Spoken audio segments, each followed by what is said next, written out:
जय हिंद। कैसे हैं आप सभी लोग। आप लोगों को समय से वीडियो न दे पाने के लिए मैं दिल से आप लोगों से क्षमा चाहता हूँ।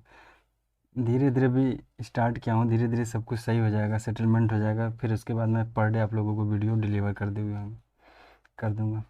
चलिए ज़्यादा बात ना करते हुए क्वेश्चन सॉल्व करते हैं। 24 अगस्त के तीनों शिफ्टों के मैथ के जो क्वेश्चन आए थे उसको देख लेते हैं, नहीं तो वीडियो ज़्यादा लंबी हो जाएगी। ठीक है, तो चलिए देखिए, मूल को अच्छी तरह समझ लिए। मूल से क्वेश्चन हर शिफ्ट में दे रही है, ठीक है। इसलिए आज मैं मूल को आप लोगों को अच्छे से समझा दूंगा। पहले क्वेश्चन देख लीजिए, फिर इसी में हम आपको मूल क्या होती हैं, अगर मूल दिया है तो इक्वेशन कैसे बनेगा, ये सब मैं इसी वीडियो में आप लोगों को अच्छे से बता देता हूँ। चलिए ये पहले एक क्वेश्चन देख लीजिए। तो ये देखिए, इसमें पूछा है समीकरण क्या होगा यदि मूल 1+√3 एवं 1-√3 है तो समीकरण क्या दी है। तो ध्यान से समझिए, जैसे कोई क्वाड्रिक इक्वेशन है ax² + bx + c = 0 है, ठीक, =0 है। तो इसके दो मूल अल्फ़ा एंड बीटा हैं।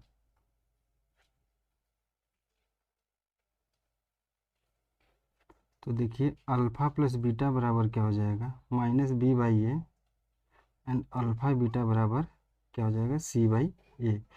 ये मैं हर शिफ्टों के एग्ज़ाम में आ रहा है, इसलिए मैं आज आपको अच्छे से डिटेल से बता रहा हूँ। यदि क्वाड्रिक इक्वेशन कोई भी है, ठीक है, ax² इस टाइप में, अगर ax² क्वाड्रिक इक्वेशन करते हैं इस फॉर्म में होना चाहिए, ax² + bx + c = 0। तो यदि इसके दो मूल अल्फ़ा एंड बीटा है तो क्या हो जाएगा, अल्फ़ा + बीटा = -b/a और अल्फ़ा बीटा बराबर c/a, ठीक है। तो इसमें देखिए, अगर समीकरण बनाना है, हमको समीकरण पूछा था क्वेश्चन में, तो समीकरण अगर बनाना हो तो क्या होगा, x² माइनस मूलों का योग इंटू x प्लस मूलों का गुणनफल, ठीक है। तो जैसे मैं मूल का योग क्या बताया था, x² माइनस मूलों का योग क्या बताया था, alpha plus beta into x plus यहाँ हो जाएगा मूलों का गुणनफल, यानी अल्फ़ा इंटू बीटा, ठीक है। ये हो जाएगा, आपका इक्वेशन बन जाएगा, ठीक है। तो पहले वाले क्वेश्चन में देखिए क्या पूछा था, यही अगर दो मूल अल्फ़ा, तो दो मूल दिया है एक +√3 और दूसरा दिया 1-√3, तो इक्वेशन ही पूछा है। तो यानी इक्वेशन बनाने के लिए हमको क्या चाहिए, अल्फ़ा + बीटा मूलों का योग एंड अल्फ़ा बीटा, दो चीज़ चाहिए, क्योंकि तभी तो इक्वेशन बन पाएगा, ये तभी तो इक्वेशन बन पाएगा। देखिए, तो अल्फ़ा + बीटा अगर हम निकालेंगे यहाँ से तो क्या हो जाएगा, 1+√3 + 1-√3, ठीक है। ये 3 क्या हो जाएगा, आपका कट जाएगा, बचेगा 2, यानी अल्फ़ा + बीटा का मान कितना आ गया, 2। अल्फ़ा + बीटा का मान कितना आ गया आपका, 2। और हमको चाहिए अब क्या, अल्फ़ा इंटू बीटा, ये चीज़ चाहिए अल्फ़ा बीटा। अब देखिए अल्फ़ा बीटा क्या होगा, यानी अब इन दोनों का क्या करेंगे, मल्टीप्लाई कर देंगे, यानी 1+√3 इंटू 1-√3, ठीक। अब ये देखिए, आप जानते होंगे a + b a - b, अगर a² - b² का हम फार्मूला देखें तो क्या होगा, a + b एक ब्रैकेट में, दूसरे ब्रैकेट में क्या होता है, a - b। अब देखिए जब इस फॉर्म में a है तो हम इसको लिख सकते हैं ना, a² - b², ए स्क्वायर माइनस बी स्क्वायर, तो इसको जब करेंगे ए का स्क्वायर करेंगे 1 आएगा, ठीक है, माइनस बी के अगर √3 का स्क्वायर करेंगे 3, तो 3 में से गया -2, तो मुझे क्या मिल गया, अल्फ़ा प्लस बीटा का मान कितना आ गया मेरा 2, और अल्फ़ा बीटा का मान आ गया -2। तो इक्वेशन क्या बन जाएगी, इक्वेशन बनाने के लिए मैं क्या बताया आपको, समीकरण बनेंगे एक्स स्क्वायर माइनस मूलों का योग यानी अल्फ़ा प्लस बीटा, ठीक है, इंटू एक्स प्लस मूलों का गुणनफल इक्वल टू 0। तो देखिए x square minus alpha plus beta का मान कितना हम निकाले थे 2, इंटू एक्स हो गया 2x प्लस अल्फ़ा बीटा का मान क्या था 2, ठीक है, अल्फ़ा प्लस बीटा का मान -2 हो जाएगा -2, ठीक है। तो इक्वेशन का क्या बन जाएगा आपका इक्वल टू 0, तो इक्वेशन हो जाएगा X square minus 2x equal to 0, यही आपका आंसर आएगा, ठीक है। नेक्स्ट क्वेश्चन देख लेते हैं, x + 1 x + 21 3x + 9 11x - 4 का माध्य 21 है, कैसे, तो x का मान, अब देखिए इसका क्या पूछा है, x + 1 x + 21 3x + 9 11x - 4 का माध्य 21 है, ठीक है, तो x का मान पूछा है। तो आप जानते हैं माध्य बराबर क्या होता है, माध्य बराबर क्या होता है, सभी संख्याओं का सम, और जितनी संख्या है उतनी से भाग दे देंगे तो माध्य निकल जाएगा, ठीक है। तो सभी संख्याओं का हम सम ले लेते हैं, देखिए क्या है x + 1, ठीक, प्लस x + 21, ठीक है, प्लस 3x + 9 प्लस 11x - 4 अपन कितनी संख्या है टोटल 4, इन दोनों का माध्य कितना दिया 21, तो माध्य की जगह हम क्या रख देंगे 21 इक्वल टू, अब देखिए x 1 2 3 2 5 11 5 16x, और उधर देखिए कितना हो गया आपका 1 + 21 1 + 21 22 22 9 31 31 में से 4 गया 27, ठीक है, -4, ठीक है। अब ये कितना माध्य कितना 21, तो 21 × 84 मल्टीप्लाई हो जाएगा, तो 84 इक्वल टू 16x + 27, ठीक है। अब देखिए क्या आ जाएगा इधर, तो 16x बराबर 84 - 27। अब देखिए इसमें कुछ हमको लगता है डाटा इधर उधर है, क्योंकि एग्जैक्ट डाटा नहीं आ रहा है, क्योंकि ये हो जाएगा 57, तो आंसर आ जाएगा x की वैल्यू आपकी 57/16 आएगा। तो ये एग्जैक्ट डाटा ना होने की वजह से दिक्कत है। अब देख लीजिए क्या डाटा, लेकिन आपको अगर माध्य पूछेगा तो ऐसे ही आपका माध्य निकलेगा, जितनी भी संख्या दी उसका सम, और जितने नंबर आप संख्या से भाग देंगे ये माध्य बराबर होता है, माध्य की जगह ये रख देंगे, ठीक है। चलिए नेक्स्ट क्वेश्चन देख लेते हैं, यदि कोई व्यक्ति 150 रुपये में 1 दर्जन केले खरीदता है और 15 रुपये प्रति केले बेचने पर हुआ लाभ है, अच्छा। अब देखिए 1 दर्जन केले में कितने होते हैं 12, है ना, तो 12 जो बनाना खरीद रहा है उसका CP कितना है 150 रुपया, तो एक केले का एक बनाना का CP कितना हो जाएगा 150/12 कितना आ जाएगा 12.5 रुपये 12.5, ठीक है। ये आपका CP आ गया किसका, एक बनाना का, और बेच कितने में रहा है 15 रुपये में, यानी एक बनाना का जो SP कितना रहा है 15 रुपये, ठीक है। देखिए एक बनाना खरीद कितना वाला 12.5 रुपये है, बेच कितने में रहा है 15 रुपये में, तो प्रॉफिट कितने को रहा है 2.5 रुपये पे।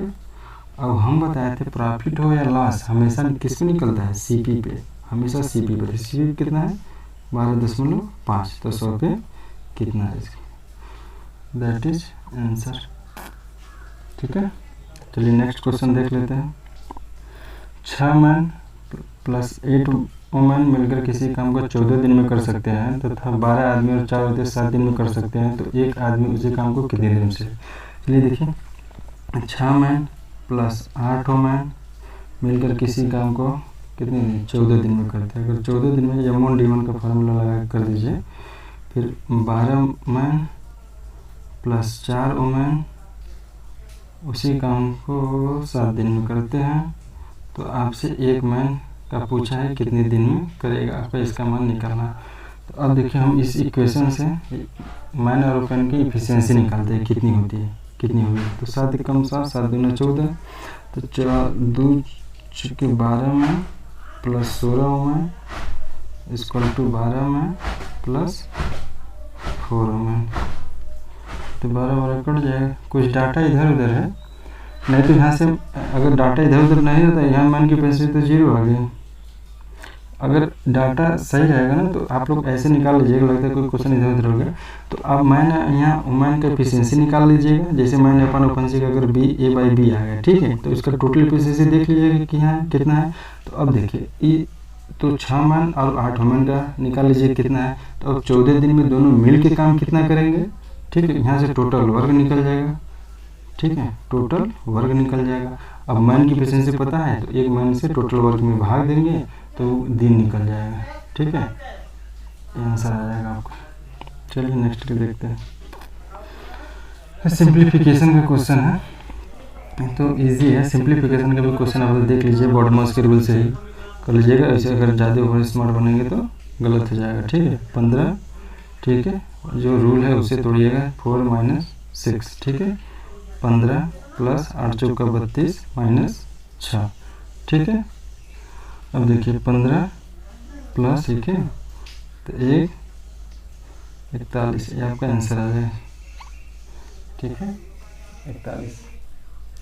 क्या next question.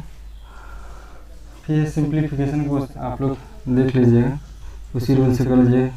11 plus 13 into 3 minus 7 दूनी 14, 11 प्लस 39 माइनस 2, इसका आंसर देख लीजिए कितना आ जाएगा, 48, ठीक है।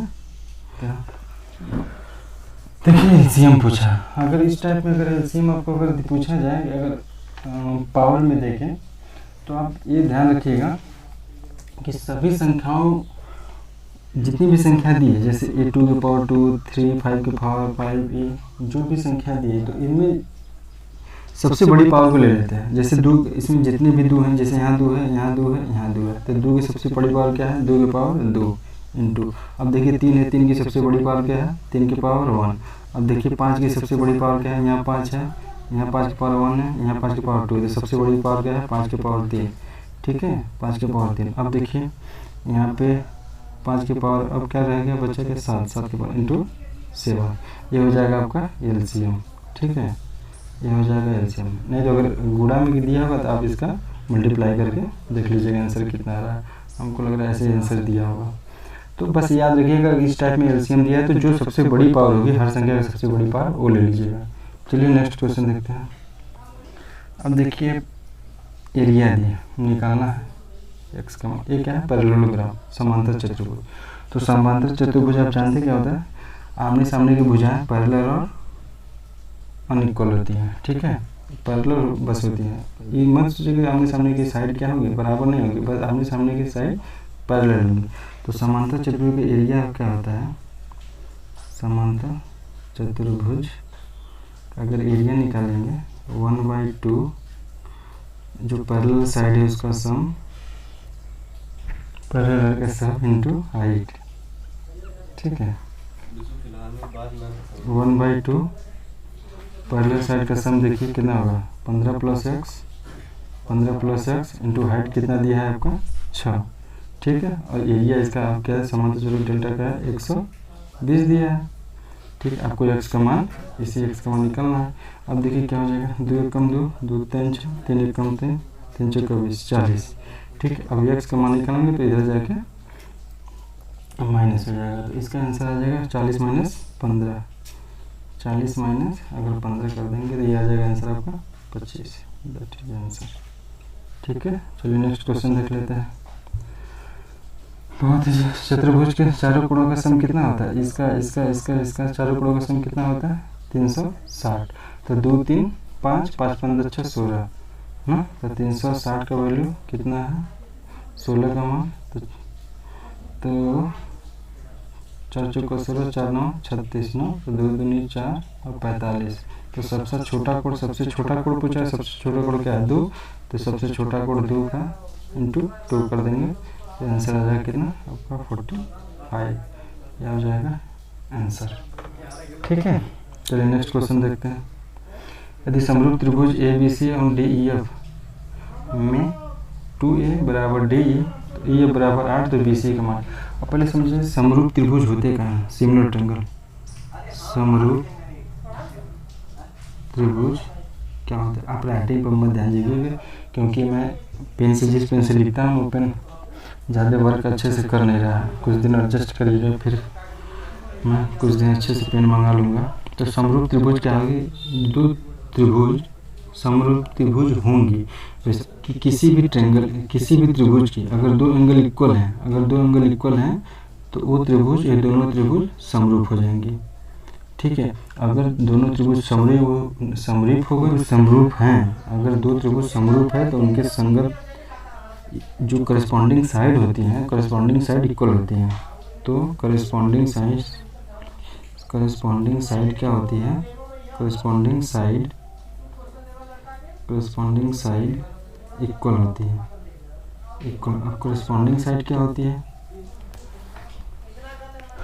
यदि समरूप त्रिभुज है तो उनकी करस्पॉन्डिंग साइड इक्वल होती है। करस्पॉन्डिंग साइड को समझिए, मतलब ये जैसे त्रिभुज, दो त्रिभुज हो गया ABCDEF, दो हो गया। करस्पॉन्डिंग मतलब AB corresponding DE, AC corresponding DF और BC करस्पॉन्डिंग EF। ठीक है, एक करस्पॉन्डिंग साइड हो गया। तो वही दिया है क्वेश्चन में, इसको चलिए रफ कर देते हैं, इतना समझ लें, अब इसको रफ करके देखते हैं। ठीक है, अब देखिए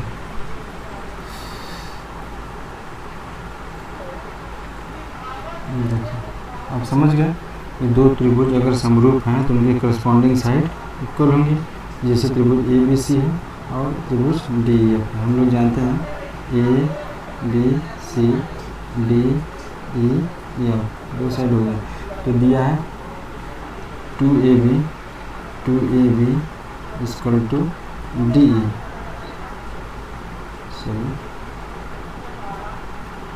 2AB इक्वल टू DE। तो AB अपॉन DE का रेशियो कितना हो जाएगा, 1/2, यानी AB अगर 1 है तो DE कितना है 2, यानी AB अगर 1 है तो DE कितना है 2। मैंने बोला अगर A त्रिभुज और A त्रिभुज दोनों ABC और DF त्रिभुज समरूप हैं तो इसके करस्पॉन्डिंग साइड क्या होंगे, इक्वल। तो हमको BC का मान पूछा है तो इसके करस्पॉन्डिंग साइड इक्वल होंगे, यानी A साइड भी 1 होगा, A साइड भी 2 होगा। लेकिन ये साइड का मान देखिए कितना दिया 8, जबकि EF का मान हम क्या निकाले 2, तो 2 नहीं, इसका वैल्यू कितना है 8, कितनी गुना है 4 गुना। A भी साइड कितनी हो जाएगी 4 गुना। ठीक है, इसका हो जाएगा 4, दैट इज आंसर। ठीक है ना, ये आंसर, ये इसका भी आंसर क्या हो जाएगा, इसका आंसर भी क्या हो जाएगा, इसका भी आंसर क्या हो जाएगा, इसका भी आंसर क्या हो जाएगा 4। ठीक है, चलिए नेक्स्ट क्वेश्चन देखते हैं। यदि किसी आयत का क्षेत्रफल इतना है, लंबाई 20 सेंटीमीटर, चारों ओर बाड़ लगाने के लिए खर्चा क्या होगी, यदि कीमत 30 रुपये प्रति वर्ग मीटर। ये आयत हो गया। ठीक है, अब हम जब इसके बाढ़ करेंगे तो जब इसको बाढ़ लगाएंगे तो बाढ़ तो यही इसके परिमापों पर लगाएंगे ना, बाढ़ की जानवर या कुछ इसके अंदर न जाए। तो ये क्या है, ये तो इसका परिमाप ही है ना। अब इसका एरिया आपको दिया है कितना 100 सेंटीमीटर, तो पहले हम इसके देखिए एरिया क्या होगा, एरिया का L इंटू B होता है एरिया हमको दिया है 100 और इसकी लंबाई कितना है 20, तो चौड़ाई कितनी हो जाएगी 5, यानी चौड़ाई के मान यहाँ से कितना आ गया 5, चौड़ाई का मान कितना आ गया 5, यानी इसकी लंबाई कितनी हो गई 20, चौड़ाई कितनी हो गई 5। अब देखिए इसका परिमाप निकाल के हम 30 का मल्टीप्लाई कर देंगे तो उसका खर्चा आ जाएगा, क्योंकि परिमाप हम लोग तो इसके बाहरी ही तो बाढ़ लगाएंगे। परि मतलब बाहरी, माप मतलब मापना, तो इसका परिमाप देख लीजिए क्या होगा, परिमाप निकालेंगे तो 2L + B होता है। तो हम लोग निकाल लिए 2 यल प्लस बी, लंबाई 20 है और चौड़ाई 5, तो ये गया 25, तो 25 दूनी 50, यानी परिमाप कितना गया 50। अब परिमाप 50 है गया, यानी अब घेरने की कीमत क्या है 30 रुपये प्रति वर्ग मीटर। इसमें हम 30 का मल्टीप्लाई कर देंगे तो आंसर क्या हो जाएगा 1500। ठीक है, फल चल जाएगा। नेक्स्ट क्वेश्चन देख लेते हैं। 12 साल में कोई ब्याज खुद का 2/5 हो जाता है तो रेट क्या है। तो इसके मैं आपको दो विधि से बताता हूँ। ठीक है, एक तो ट्रेडिशनल मेथड जो बेसिक सब लोग लगाए थे कि 5 का हम प्रिंसिपल मान लिए और 2 रुपया ब्याज हो गया, 2/5 है ना। तो जो हमेशा नीचे रहता है उसको हम प्रिंसिपल मान लेते हैं और एक क्या हो ब्याज का ना, तो इसको 2 रुपया क्या हो जाएगा ये तुम्हारा ब्याज यानी एस आई। यानी एस आई बराबर क्या होगा पी आर टी, प्रिंसिपल हो गया पी, रेट हमको निकालना है, टी कितना है आपका 12 साल, पी आर टी अपॉन 100, यही होगा ना। अब देखिए 5 एकम 5, 5 20 पंजे 100, ठीक है, 20 दूनी ऐसे यहाँ से काट दे, 4 3 12, 4 पंजे 20, 5 दूना 10। तो रेट यहाँ से क्या निकल के आ जाएगा, 3 उधर जाएगा तो भाज होगा, तो रेट आपका निकल के आएगा 10/3%। That is answer. अब दूसरा विधि देखिए, जब भी इस टाइप का क्वेश्चन दिया 2/5 यानी 2/5, तो आप 5 को हमेशा क्या मानिए प्रिंसिपल। ठीक है, 5 को प्रिंसिपल मानिए, यानी ब्याज कितना मिला आपको, ब्याज कितना मिला आपको 2 रुपया। तो मैंने रेट क्या होता है मैंने बताया था पिछले वाली वीडियो में, रेट हमेशा 1 ईयर इंटरेस्ट ऑन प्रिंसिपल। ठीक है, 1 ईयर ऑन प्रिंसिपल, जितना मूलधन 1 साल का ब्याज, तो ये ब्याज कितना है 2 रुपया, यानी 12 साल में अगर ब्याज 2 रुपया मिल रहा है तो 1 साल में ब्याज कितना मिलेगा 2/12 मतलब 1/6 मिलेगा ब्याज।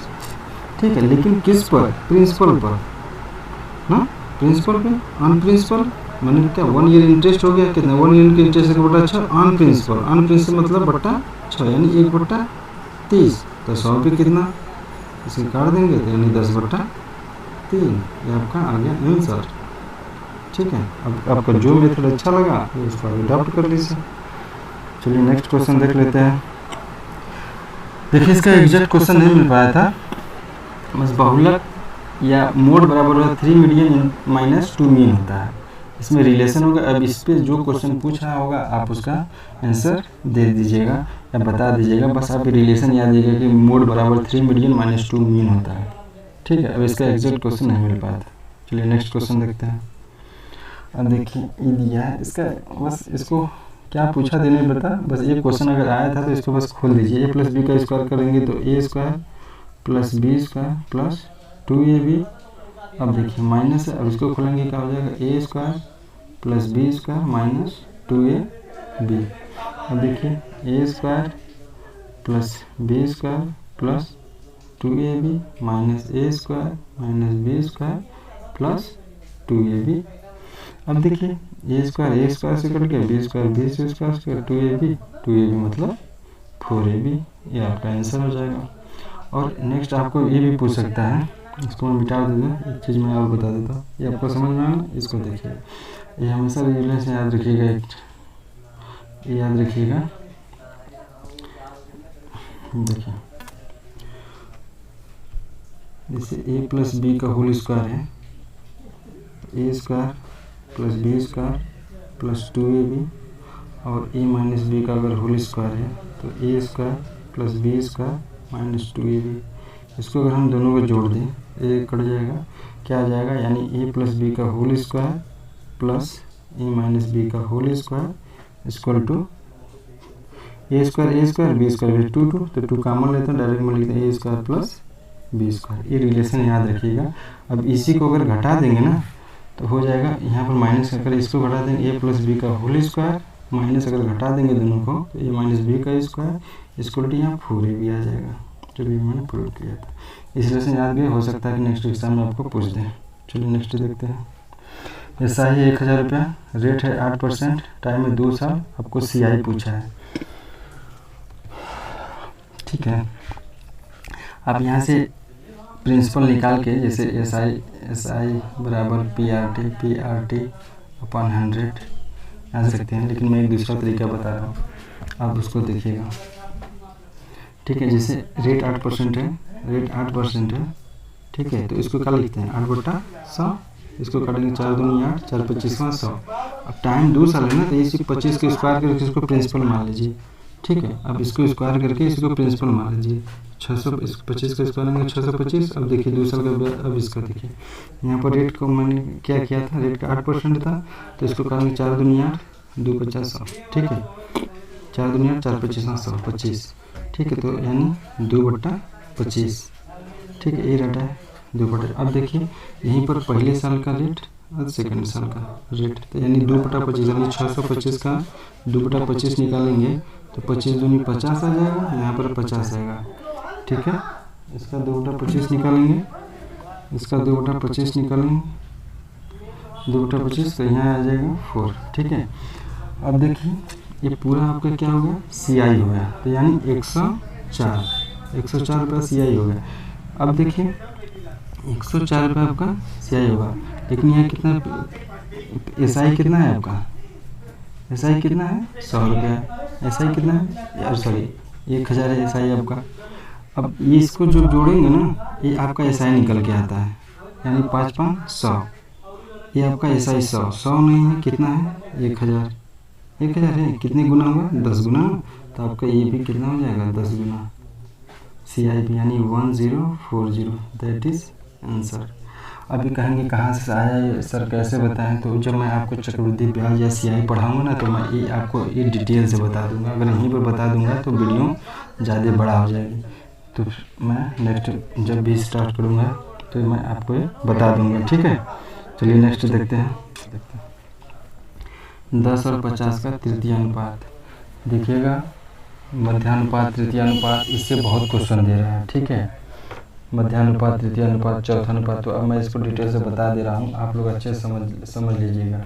अगर दो संख्या, अगर A एंड B दो संख्या है, अगर मध्यानुपात पूछा, मध्यानुपात पूछा तो हो जाएगा √AB। ठीक है, अगर इसी का तृतीय अनुपात पूछिया, ठीक है, तो B² कर दीजिएगा। अगर 3 संख्या है, अगर ABC, तो आप इसका अगर चौथा अनुपात पूछा, तो BC/A कर दीजिएगा, मतलब BC/A कर दीजिएगा, बस यही आपका आंसर हो जाएगा। तो अब इसका पूछा है, 2 संख्या दिया है आपको A एंड B, इसका तृतीय अनुपात पूछा है, तृतीय अनुपात में क्या बताया B²/A, यानी 50 × 50 बटा के ये मतलब 10, मतलब 250, दैट इज आंसर। ठीक है, आप इसको अच्छे से देख लीजिएगा। इसमें मध्यानुपात तृतीय अनुपात द्वितीय अनुपात आपसे क्वेश्चन हमेशा एक शिफ्ट में हमेशा इसे क्वेश्चन पूछ रहा है। ठीक है, चलिए नेक्स्ट क्वेश्चन देखते हैं। 1 + sin²θ, इसका पिछले वाली वीडियो में मैं आपको बताया था। ठीक है, इसका रेशनलाइजेशन करके आपको आएगा आंसर। एक मैं बता देता हूँ और बाकी मैं 2 ठो और आपको डायरेक्ट लिखवा दूँगा, कि जो कि नेक्स्ट एग्जाम में आपको आ सकता है, तो उसको आप रट लीजिएगा। देखिए पहले इसको हम करते कैसे हैं। ठीक है, इसका परिमेयीकरण करते हैं, तो इसके अपोजिट से हम ऊपर नीचे गुणा कर देते हैं। ठीक है, तो ऊपर नीचे जब हम 1 + sin² से गुणा करेंगे तो 1 + sin² का होल स्क्वायर आ जाएगा। 1 + sin² से ऊपर नीचे गुणा करेंगे और नीचे क्या आएगा, A² - B², यानी 1 - sin² हो जाएगा। ठीक है, ये पूरा रूट में हो जाएगा। जब इसको सॉल्व करेंगे जब, तो क्या हो जाएगा, रूट में 1 + sin² अपॉन 1 - sin² को क्या लिख सकते हैं, cos²। ठीक है, अब देखिए रूट हटेगा तो क्या आ जाएगा, 1 + sin² अपॉन cos², रूट में आ जाएगा, बाहर आ जाएगा तो ये हो जाएगा। अब देखिए 1 अपॉन cos² को क्या लिख सकते हैं, sec² minus sin² upon cos² लिख सकते हैं tan²। ठीक है, तो इसका आंसर क्या हो जाएगा, sec² माइनस tan²। ठीक है, आंसर हो जाएगा आपका। और देखिए मैं 2 और आपको लिखवा दे रहा हूँ, आप उसको रट लीजिएगा। तो कितना आ जाएगा, sec² माइनस tan²। ये अगर रूट में रहता 1 - sin², 1 minus sine theta upon 1 plus sine theta. तो इसका क्या आंसर आता है 1 माइनस साइन थीटा का, तो बस आप साइन चेंज करें, sec theta minus ten theta आ जाएगा। ठीक है, अगर यहीं पर रूट में देता था 1 plus cos theta, 1 plus cos theta upon 1 minus cos theta. ठीक है, तो इसमें क्या आ जाता है 1 प्लस कॉस थीटा, तो यहाँ पर हो जाएगा कोसेक थीटा। आप परिमेय करके सॉल्व कर लीजिएगा, आंसर आपका सेम आएगा। अगर ऊपर प्लस रहेगा, यहाँ पर ध्यान दीजिएगा, अगर ऊपर यहाँ पर प्लस रहेगा तो यहाँ भी आपको प्लस कर रहेगा, तो यहाँ हो जाएगा कॉट थीटा। अगर यहाँ पर माइनस रहेगा, जैसे ये होगा 1 minus cos theta, 1 minus cos theta upon 1 plus cos theta, तो इसका आंसर आ जाएगा cosec theta minus cot theta. ये आप दोनों रट लीजिएगा, हो सकता है आने वाले शिफ्ट में ये आपसे डायरेक्ट पूछ दे, क्योंकि देखिए पिछले वाले शिफ्ट में आपसे इसमें से एक पूछा था, कोसेक थीटा माइनस कॉट था, cosec theta minus cot plus cot theta, और इसमें से इसको आप डायरेक्ट रट लीजिए। इसको सॉल्व करना होगा तो आप इसका परिमेयीकरण करके सॉल्व कर सकते हैं। ठीक है, चलिए नेक्स्ट क्वेश्चन देखते हैं। अर्धवृत्त का व्यास 21 सेंटीमीटर का परिमाप बताइए। देखिए जैसे कोई वृत्त है, ठीक है, वृत्त का परिमाप कितना होता है 2 पाई आर। वृत्त का परिमाप क्या है 2 पाई। अब इसको मैं 20 से काट दिया, अब मैं ये वृत्त से काट दिया, तो परिमाप कितना होगा, तो परिमाप 20 से काट दिया, आधा हो गया, यानी 2 पाई आर अपॉन 2, तो काट दिया। तो जो मैं काटा तो ये तो परिमाप इतना ही हुआ, ये यहाँ से यहाँ तक का माप हुआ, ठीक है, लेकिन ये वाला ये यहाँ से ये तक बचा हुआ है, यहाँ से ये तक बचा हुआ है, तो ये इसकी रेडियस ए आर, क्योंकि जब मैंने आधा करूँगा तो ये तो यहाँ से यहीं तक आएगा ना, और ये वाला डिस्टेंस तो रह जाएगा, क्योंकि ऊपर से 20 से काटेंगे तो, ठीक है, ये वाला बचा रहेगा, तो इसमें 2 आर जोड़ देंगे। और वृत्त का परिमाप क्या होगा पाई आर प्लस 2 आर। ठीक है, अब इसी को हम सॉल्व कर लेते हैं। इसका अगर व्यास दिया है तो रेडियस क्या हो जाएगा 21/2। ठीक है, इसी में रख दिए, यानी 22 पाई का मान 22/7, इसी में रख देते हैं 22/7 इंटू आर का मान 21/2 प्लस 2 इंटू आर का मान 21/2, ये कट जाएगा। ठीक है, 7 कम 7, 7 त्रिका 21, 2 कम 2 11, तो 11 तियाँ 33 प्लस 21, तो 3 1 4, 3 2 5 64, ये आपका आंसर आएगा। चलिए नेक्स्ट देख लेते हैं।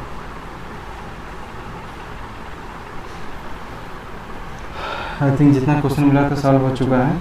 ठीक है, अब क्वेश्चन नहीं रह गया, तो आप जितना मैं बताया आप उसको जिस चैप्टर से क्वेश्चन आ रहा है उसको आप अच्छे से रिवाइज सब खुश रहिए, मस्त रहिए और देखते रहिए इसके पाठशाला।